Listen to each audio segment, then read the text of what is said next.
பிரியமானவர்களே, இயேசு கிறிஸ்துவின் நாமத்தில் நான் உங்களை வாழ்த்துகிறேன்.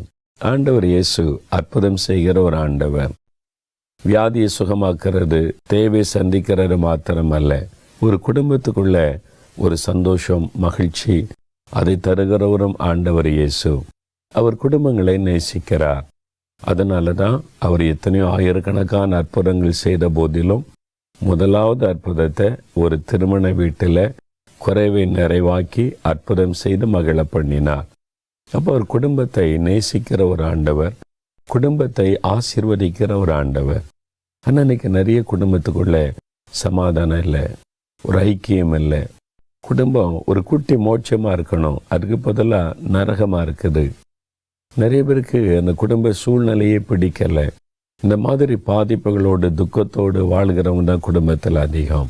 ஆனால் வேறு வசனத்தை நம்ம புரிந்து கொண்டு அதன்படி வாழ ஒவ்வொருவரும் அர்ப்பணித்து கொண்டா நம்ம இருக்கிற இடம் ஒரு குட்டி மோட்சமாக இருக்கும். குடும்பன்றது ஒரு சந்தோஷமாக இருக்கும். பிரியமானவர்களே, குடும்பத்தில் பலர் இருக்கிறாங்க பாருங்க. கணவன், மனைவி, பெற்றோர், பிள்ளைகள், மாமனார், மாமியார், மருமகள், நாத்தனார், பலர் இருக்கிறாங்க. எல்லாம் சேர்ந்தது தான் ஒரு குடும்பம். ஆனால் ரொம்ப முக்கியமானது ஒரு கணவனும் மனைவியும் எப்போ திருமணம் ஆகுதோ நீங்கள் ஒரு குடும்பம், நீங்கள் ரெண்டு பேரும் ஒரு குடும்பம் என்பது வேதம் சொல்லுகிற ஒரு சத்தியம். ஆனால் அந்த குடும்பத்தில் பெரியவங்க இருக்காங்க, சின்ன பிள்ளைகள் இருப்பாங்க. திருமணமான புதுசில் அல்லது கொஞ்ச நாள்லேயே சிலருக்கு குடும்பமாக ஒன்றாக இருக்க பிடிக்காது. பெரியவங்க இடைஞ்சலாக இருக்காங்க, தொந்தரவாக இருக்குது. அவங்க எல்லாத்துக்கும் தங்கிட்ட கேட்டு தான் செய்யணும்னு நினைக்கிறாங்க. இது நமக்கு சரிப்படாது. அந்த மாதிரி ஒரு எண்ணம் சிலருக்குள்ளே காணப்படும். அதனால் தனியாக போயிட்ட பரவாயில்ல, இந்த மாதிரி எண்ணங்கள் உண்டாகும். அதான் நல்லது என்று எண்ணக்கூட தோன்றும். பிரியமானவர்களே, எந்த ஒரு காரியத்திலையுமே நன்மையும் உண்டு, தீமையும் உண்டு. ஒருவேளை தனியாக போனால் நம்ம நன்மை, சந்தோஷமாக இருக்கலாம், யாரும் டிஸ்டர்பன்ஸ் இருக்காது, நல்லது. அவர் கணவன் மனைவி ஆண்டவரோடு வாழ்கிற வாழ்க்கை சந்தோஷந்தான். ஒரு சின்ன பலவீனம் ஒரு வியாதி நாளைக்கு ஒரு குழந்தை பிறக்கும்போது அதை கவனிக்கணும் போது ஒரு பெரியவங்க வீட்டில் இருந்தால் ஒரு பெரிய பாதுகாப்பு. அவங்க உதவி செய்வாங்க, பாதுகாப்பாங்க. அதில் அவ்வளோ நன்மையும் இருக்கிறது. அவங்களால சில தொந்தரவும் இருக்கிற அப்படின்னு கேட்டால் அதான் சொன்னேன், எந்த ஒரு காரியத்திலையும் நன்மையும் இருக்கும், தீமையும் இருக்கும். ஆனால் அதுக்கு மத்தியில் நம்முடைய மனது தான் அதற்கு காரணம். நம்முடைய மனசில் இவங்களோட ஒவ்வொருத்தோட சுபாவம் ஒரு மாதிரி இருந்தாலும் நம்ம சந்தோஷமாக வாழ முடியும், ஆண்டவர் கிருபை தருவார் என்று சொல்லி இணைந்து நீங்கள் வாழ்ந்தால் அந்த பெரிய குடும்பத்துக்குள்ளே சந்தோஷமாக இருக்க முடியும். வேத வசனம் சொல்லுகிறது, நீதிமொழிகள் 14ஆம் அதிகாரம் 1ஆம் வசனத்தில், புத்தி உள்ள ஸ்திரீ தன் வீட்டை கட்டுகிறாள், புத்தி இல்லாத ஸ்திரீயோ தன் கைகளினால் அதை இடித்து போடுகிறாள். பெண்களுக்கு ஒரு கிருபை ஆண்டவர் தந்திருக்கிறார், குடும்பத்தை கட்டுகிற கிருபை. அவங்களால தான் முடியும். கட்டி எழுப்பவும் முடியும், கட்டினரை உடைக்கவும் முடியும். ரெண்டு கிருபை அவங்களுக்கு இருக்கு. ஒன்று கட்டி குடும்பத்தை நல்லா எழுப்பலாம், இன்னொன்று இருக்கிற குடும்பத்தை உடைச்சி போடவும் செய்யலாம். அதனால அதை நீ எதை செய்கிறீங்க, எதுக்காக உங்களை ஒப்பு கொடுத்துருக்குறீங்க, அதை நீங்கள் யோசித்து பார்த்தாலே போதும். எனக்கு அன்பானவர்களே, ஒரு குடும்பம் என்று வரும்போது பெரியவங்க இருக்கிறது ஒரு பெரிய பாதுகாப்பு. இந்தியாவில் தான் இந்த கூட்டு குடும்பம் என்கிற ஒரு பழக்கம். வெளிநாடுகளில் போனால் 16 வயசு ஆனாலே பிள்ளைகளே வெளியே விரட்டிடுறாங்க. நீயே பொண்ணு பார்த்துக்க, நீயே மாப்பிள்ளை பார்த்துக்க, உன் குடும்பம் கல்யாணத்துக்கு சொல்லி அனுப்ப நாங்கள் வருகிறோம். அப்புறம் தலையிட மாட்டாங்க. அவருடைய விளைவு என்ன தெரியுமா? குடும்பங்கள் டைவர்ஸ் ஆகி பிரிந்து கிடக்கிறது, வாழ்க்கையெல்லாம் நொறுங்கி கிடக்கிறது. உங்களுக்கு ஒரு ஆபத்துன்னா உதவி செய்வதற்கு யாரும் வருவதில்லை. அவங்க விரக்தியாய் வாழுகிறவங்க தான் நிறைய பேர். நம்ம நாட்டில் அப்படி இல்லை. ஒரு கணவன் மனைக்கு ஒரு பிரச்சனைனா பெற்றோர் அவங்கள சரிப்படுத்துறதுக்கு முயற்சி பண்ணுறாங்க, ஜெபிக்கிறாங்க, ஹெல்ப் பண்ணுறாங்க, ஆலோசனை கொடுக்குறாங்க. ஆனால் இன்னொரு பக்கத்தில் குடும்பம் உடைகிறதுக்கே பெரியவங்க காரணமாக இருக்காங்க. அப்படியும் இருக்க தான் செய்கிறாங்க. ஆனால் ரெண்டுமே இருக்கிறது. நாம் குடும்பமாக ஒரு வீட்டுக்குள்ளே அந்த குடும்பத்தை அமைத்து கொள்ளுகிற முறையில் தான் அந்த ஆசீர்வாதம் இருக்கிறது. இப்போ எங்கள் வீட்டில் என் மனைவி திருமணமாகி வந்தபோது எங்கள் அப்பா அம்மா, என்னுடைய பிரதர்ஸு எல்லாம் ஒன்றா தான் இருந்தோம். 5 வருஷம் கூட்டு குடும்பம் தான். அதில் தான் என் மனைவி நிறைய காரியத்தை கற்றுக்கொள்ள முடிந்தது. அதை வருத்தமாக அவர் நினைக்கல. நிறைய காரியத்தை நான் கற்றுக்கொள்ள எனக்கு முடிந்தது. 5 வருஷம் ஒன்றாவே இருந்தோம். 5 வருஷத்துக்கு அப்புறம் தான் ஊழியத்தை நிமித்தம் நாங்கள் ஊழிய கேம்பஸுக்குள்ளே தனியாக குடி வந்தோம். அவர் சொன்னது, அந்த 5 வருஷம் நான் நிறைய காரியத்தை கற்றுக்கொண்டேன். எனக்கு நிறைய காரியம் பிரயோஜனமாக இருந்தது.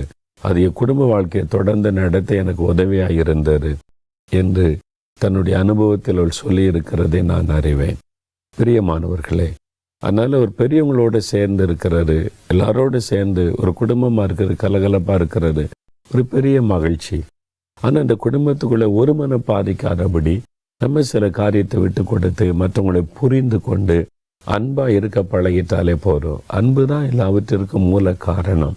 அன்பு எல்லாவற்றையும் சகிக்கும், அன்பு சகலத்தையும் சகிக்கும், அன்பு சகலத்தையும் தாங்கி கொள்ளும். அந்த மாதிரி தேவ அன்பினால் நிறைந்திருந்தால் ஒரு குடும்பமாக மகிழ்ச்சியாக இருக்க முடியும். ஆனால் நிறைய பேருடைய உள்ளத்தில் தனி கொடுத்தனம் என்பது மைண்டில் கல்யாணத்துக்கு முன்னாலேயே போடப்பட்டு விடுகிறாரு. ஒன்றா இருந்தால் நல்லா இருக்காது, உன்னை தனியாக வந்துடுன்னு.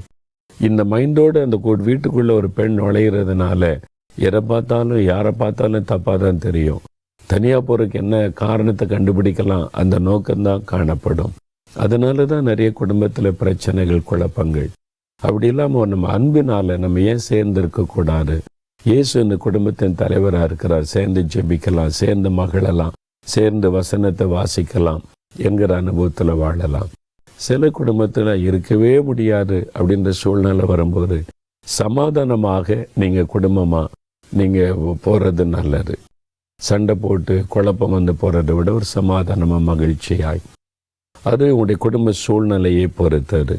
ஆனால் வேத வசனம் சொல்லுகிறாரு, நீங்கள் பெண்கள் குடும்பத்தை கட்டி எழுப்புகிற பெண்களாக இருக்க வேண்டும். அப்போ உங்கள் வீட்டுக்குள்ளே சமாதானத்தை, மகிழ்ச்சியை நீங்கள் தான் கொண்டு வர வேண்டும். எந்த சூழ்நிலையும் உங்களுடைய ஜெபத்தினால் மாற்ற முடியும். அதனால் நீங்கள் காரியத்தை ஆண்டவரிடத்தில் கொண்டு போங்க, ஜெபம் பண்ணுங்க. உங்கள் குடும்பத்தில் எது நல்லதுன்னு கர்த்தருக்கு தெரியும். சில குடும்ப சூழ்நிலையில் கூட்டாக வாழ முடியும், நீங்கள் அதில் வாழுங்க, அதை உடைச்சிடாதங்க. சில குடும்ப சூழ்நிலையில் கூட்டு குடும்பமாக வாழ முடியாது, அந்த மாதிரி சூழ்நிலை இருக்கலாம். ஆண்டவருடைய சமூகத்தில் அதை விட்டு கொடுங்க, ஜெபம் பண்ணுங்க, கர்த்தர் நலமானதை செய்வார். ஏன்னா உங்கள் குடும்ப பின்னணி, உங்கள் குடும்ப சூழ்நிலை எனக்கு தெரியாது, ஆனால் தேவன் அதை அறிந்திருக்கிறார்.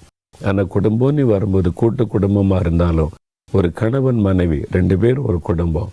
உங்களுக்கு ஒரு குழந்தை, நான் இங்கே ஒரு தனி குடும்பம். ஒரு பெரிய குடும்பத்துக்குள்ளே இன்னொரு குடும்பமாக நீங்கள் இருக்கிறீங்க. அந்த குடும்பத்துக்கு இயேசு தலைவராக இருக்கணும். நீங்கள் குடும்பமாக ஜெபிக்கணும். எல்லாரும் சேர்ந்து ஜெபிச்சாலும் ஒரு கணவன் மனைவி நீங்கள் தனியாக சேர்ந்து ஜெபிக்கணும்.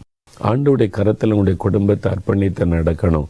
அப்போ அந்த வீட்டுக்குள்ள தேவ சமாதானம், ஆசீர்வாதம் நிறைவாக தங்கி இருக்கும். அதனால் இந்த வேத வசனம் சொல்வதை சகோதரிமார்கள் கவனத்தில் கொள்ளுங்க.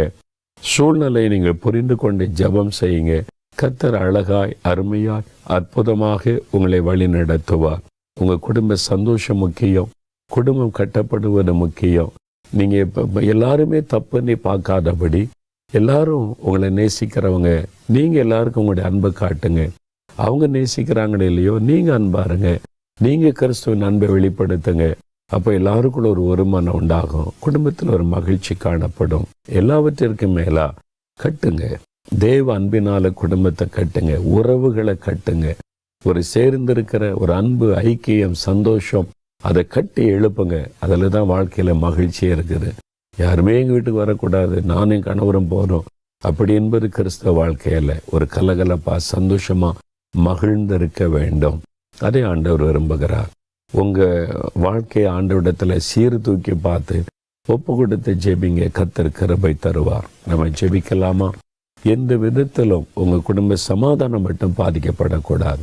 அதற்கு இடம் கொடாமல் கணவன் மனைவி 2 பேருமே அர்ப்பணித்து ஆலோசனை செய்து தீர்மானம் எடுத்து நடந்து கொள்ளுங்க. கர்த்தர் உங்களுக்கு கிருபை தருவார். நாம் ஜெபிக்கலாம்.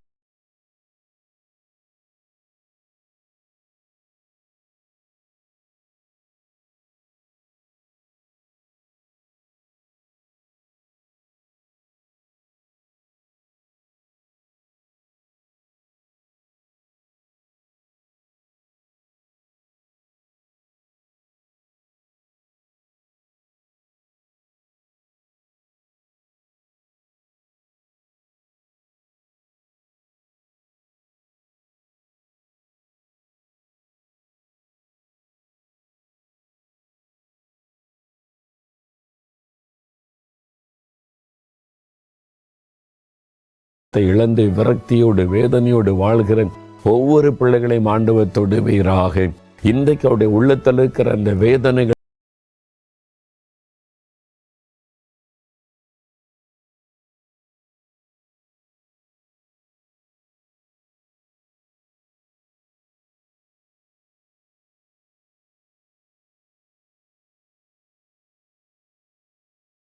பலமானபடி இந்த குடும்பத்தில் நீர் ஆலோசனை கொடுத்த வழி நடத்தும். அவருடைய வாழ்க்கையில நன்மையான காரியம் நடக்கும்படி கர்த்தர் ஆசீர்வதியும்.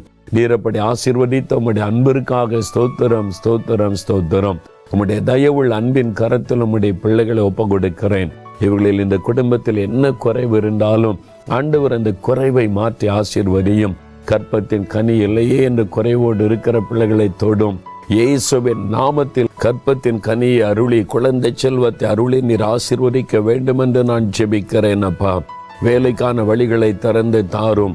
கடன் பிரச்சனைகள் இருந்தால் மாற்றி தாரும். குடும்பத்திற்குள்ளே சமாதானமும் மகிழ்ச்சியும் உண்டாயிருக்கட்டும்.